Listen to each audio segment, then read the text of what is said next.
child is taken to church, sees something on the front wall that has always been there, so the grown-ups take it for granted, a great big crucifix.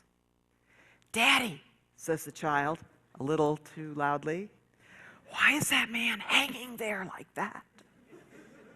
"Shh," says the embarrassed daddy, more sharply than he meant to. "Not now." The boy, of course, knows nothing except that he has violated something with his question, and what he feels is shame, that there might be something wrong with him. Someday that little boy might, or might not, come to revere the man on the cross, but he may always remember that they met under difficult circumstances. An adolescent, with her newly minted ability to think larger thoughts and relate to distant people, becomes convinced that the current war, whichever one it is wrong. At the 4th of July parade in her small town, she provides a running commentary of her newly minted thoughts for her family's edification, until her mother turns to her tight-lipped and tells her she must show more respect. The girl is furious in her turn, but also chagrined. She had been enjoying her ideas and had no idea what she would stir up in her mother. A tourist is told abruptly to remove his shoes before entering a mosque. He has the same mixed feelings. He had not meant to offend and is both shamed and angered by the guard's manner. He removes his shoes, enters the mosque, muttering to himself that his mother taught him that what constitutes respect in a holy place is taking off one's hat, not one's shoes. There's noise in the hospital corridor, a party in one of the rooms of the hospice wing. The room is crowded with people around the bed of a dying woman who is clearly ill, but also clearly enjoying the moment. At the nurse's station, someone complains. "It's too noisy. It's not right that it be so noisy here." And a compassionate nurse, hearing the subtext, says, hearing her subtext, which is, "My husband is dying and these people are having a party," commiserates with the complainer. She indicates the noisy room. "It's the grandbaby's first birthday," she says. "But it's hard, isn't it, when there's so much sadness and happiness together? I'll just close the door." "Well, that's all right," says the other woman, strangely comforted. "Actually, it's kind of nice to have happy voices here, life and death together." The nurse smiles. That was just her reverent thought and feeling about her work on the hospice ward, the great wonder of life and death together.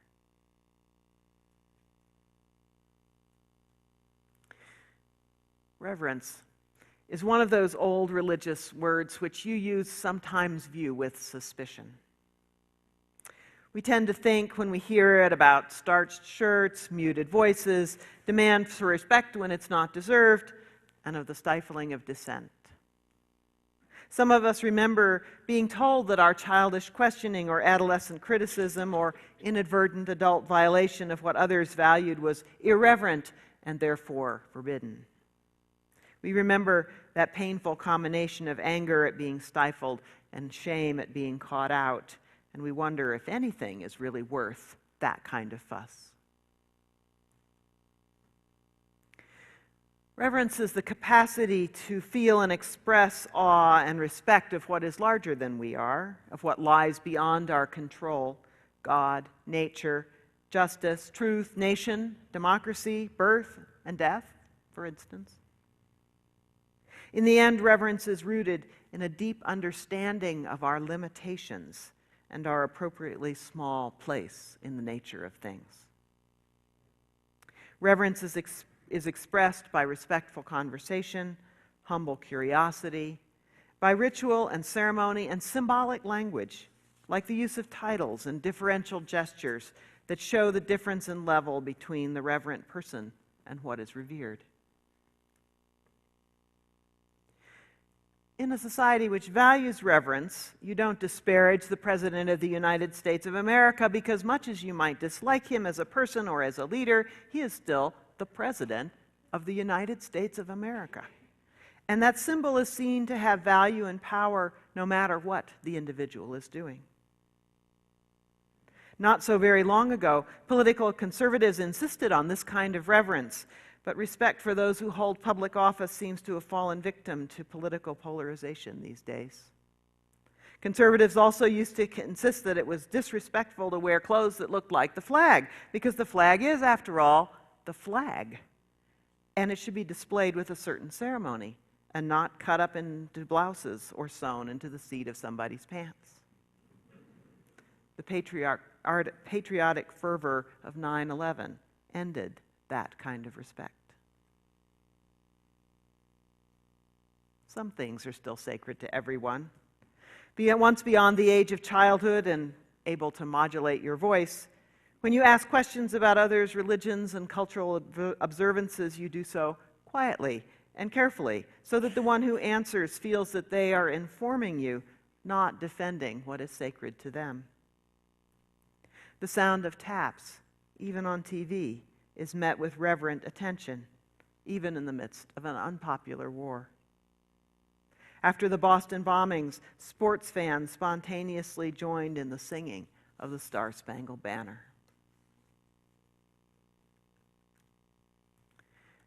The ability to be reverent, to judge some things as worthy of special attention because of their physical size or moral import, appears to be inborn in human beings. While it is true that children have to be taught to be reverent around things like religious symbols that initially have no meaning to them, children spontaneously express reverence when they experience what they find to be beautiful, large, intricate, or wonderful. As we grow, however, we start to feel rebellious. As we begin to think for ourselves, we start to ask ourselves if what society deems worthy of reverence really is so worthy. The adolescent through young adult hyper-awareness of hypocrisy is a major cause of irreverent behavior in that age group. Further, many people in the West go through a developmental stage in which they feel that their minds are everything that's important.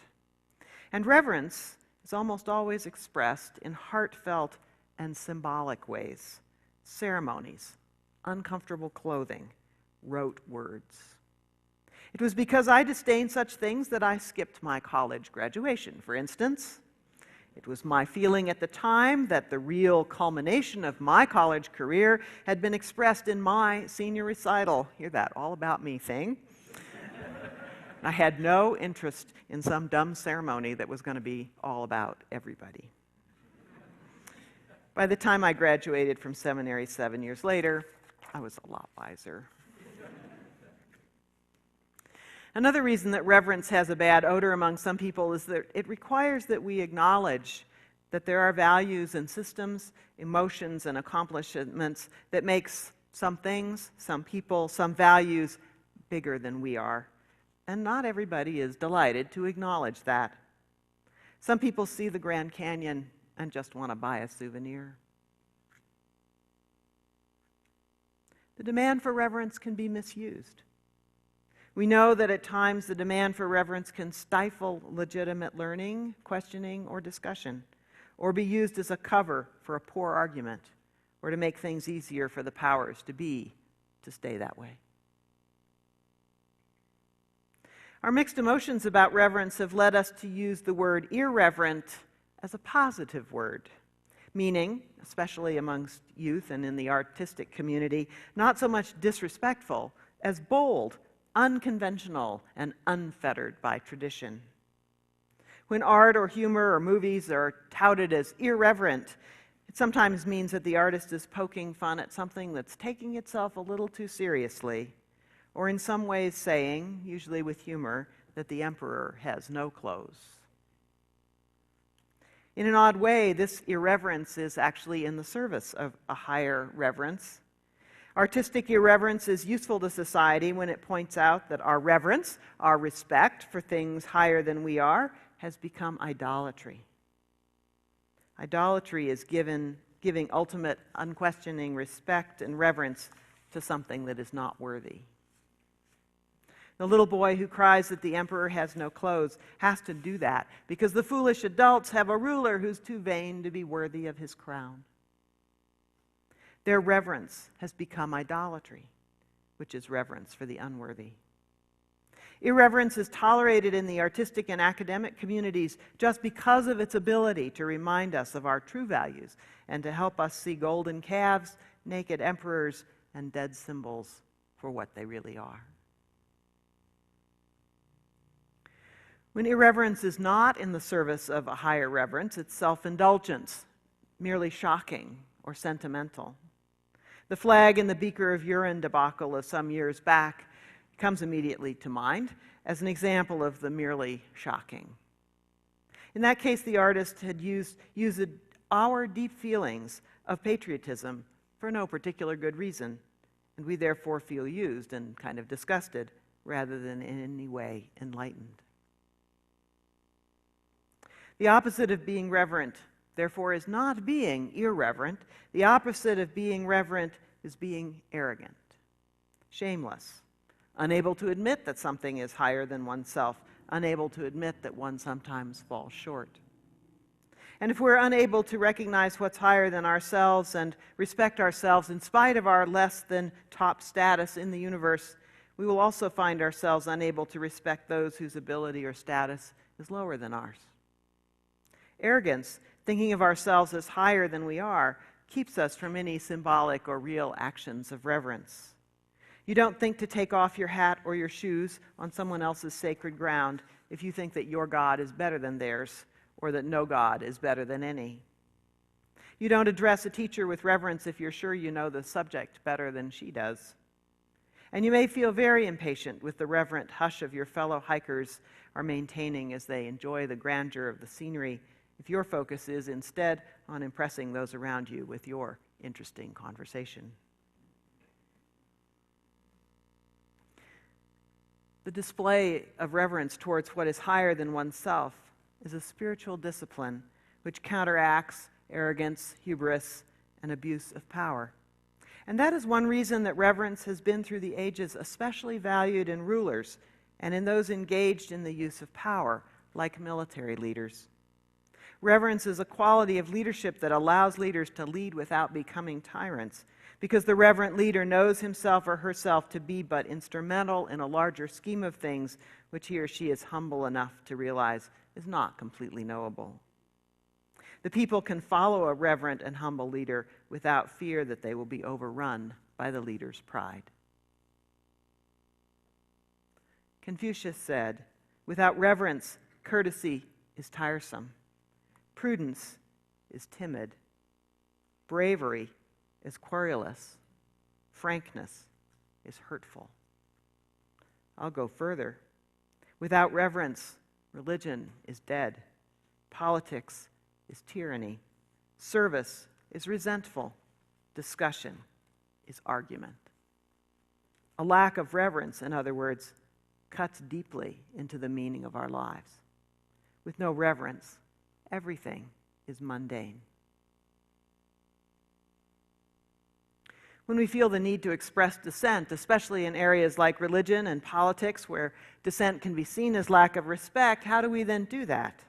How do you say that the emperor has no clothes, that the answers of the church don't make any sense to you, that you do think that war is wrong? First of all, you do so with due ceremony and deference. There's a reason that discourse in places where conflict cannot be afforded is formal. In courtrooms and in chambers of government, in high places of the church, we use titles, robes, elaborate turns of phrase, which remind us in our every sense to be respectful even when we disagree.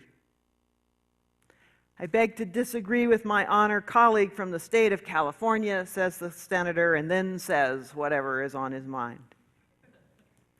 "Yes, Your Honor," the plaintiff's attorney says when rebuked, "but I respectfully submit that in this case," all this formality helps keep conflict from devolving into fights. When I was a youth, I had only contempt for all that excess verbiage and what I thought was hypocritical posturing. We're all just people here, I thought, and I also thought that judges hid behind their robes. Now that I wear one myself, I know to my bones what it means to put on a mantle that both aids me in speaking the truth in love and cushions me from some of the natural backlash of those who disagree. I'm both glad to put it on and glad to shed it at noon on Sundays. And since during the rest of the week I don't stand on titles and formality, I open letters from you addressed to Reverend Robinson with trepidation. When you resort to formalities, it usually means they're feeling angry and conflicted, but they are dealing with that carefully. I respect that impulse, and I think it's a true one. Formal language gentles debate and cushions the disappointment of discovering that someone you value and need disagrees with you. It helps both sides to feel that it is their words or actions that are being questioned rather than their personhood being attacked. One of the reasons that email is such a bad place to debate is that the style of email tends to be so slapdash.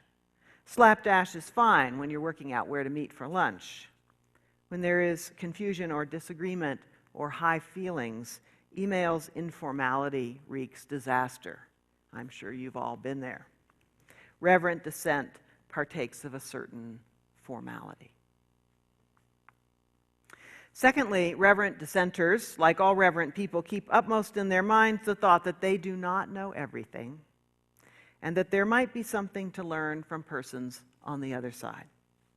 They are curious rather than combative about what is said to them, first considering the possibility that there might be some worth in this statement or some truth to this claim. The opposite of reverent dissent is what we see from the talking heads on TV, interrupting each other at every turn, clearly not listening to or honoring the truth the other might have, acting like they're gods themselves, and the louder, faster, and ruder they are, the more that proves they're right. Not only is their display unedifying, it's a dangerous mode of public discourse. Thirdly, the reverent dissenter honors the worth and dignity of their adversary. When President Bush was in office, I was dismayed to be a part of discussions that bordered on gleeful about the state of his mental health or religious faith. The conversation in conservative corners about President Obama is far more disrespectful and the symptom of, and a cause of, the political logjam that is so damaging our nation. Finally, reverent dissenters honor and use and notice the power of symbols. It really was a bad idea for the protesters of the 1960s to sew flag patches on the seat of their pants. The contempt that expressed ended the conversation that the protesters so much wanted to have. Better, much better, is for those who dissent to tie their arguments into shared values.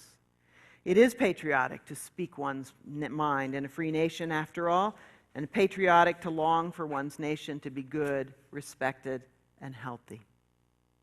In the same vein, the artist whose underwear-clad Virgin of Guadalupe stirred up so much fury a decade ago, remember that?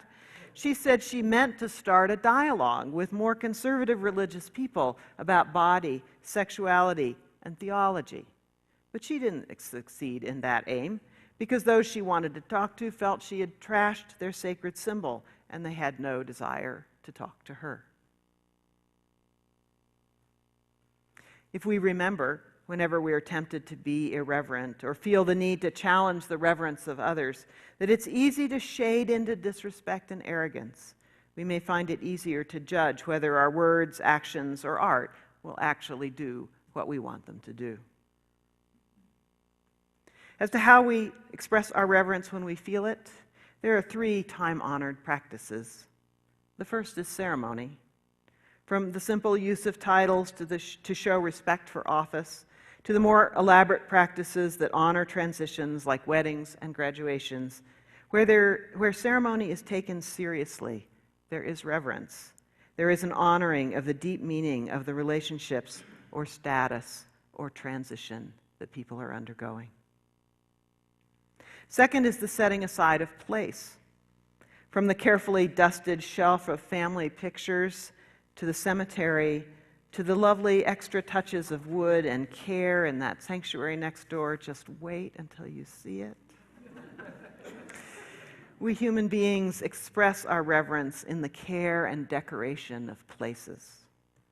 What in your home, your office, your yard expresses your reverence, and for what values? Finally, we express reverence in silence. Partly this is habit, partly necessity. Sometimes we stand in the presence of that which cannot be expressed in words. We are, as we say, struck dumb. We should cherish these moments and let them be what they are. We Unitarian Universalists, have a reputation of approaching every mystery with an open mouth. Another little sign of our mixed emotions about reverence and our tendency to think a little too highly of the rational, verbal side of life. Wiser are the words of the Tao Te Ching. The Tao that can be spoken is not the eternal Tao. The name that can be named is not the eternal name. Silence honors all that cannot be spoken. Want more reverence in your life? Do you think it would do you good to find ways to remind yourself of the depth of things? I invite you, therefore, to notice reverence when you see it around you, and to find some practices of reverence: place, ceremony, silence.